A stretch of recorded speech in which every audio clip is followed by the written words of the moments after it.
With several large-scale oil and gas facilities and energy-related projects in development, more skilled workers, including professionals, technicians, trades, and operators, are needed to construct and maintain oil and gas facilities and other kinds of energy projects. Construction crews work on everything from LNG terminals, refineries, ethylene crackers, hydrogen plants, carbon capture utilization and storage facilities, and pipeline infrastructure.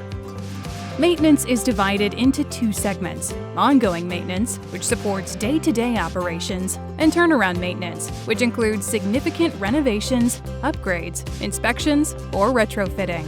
Oil and gas workers can easily transition into construction and maintenance roles. To see how your skills transfer into industrial construction and maintenance in the energy sector, assess your career change on careersinenergy.ca.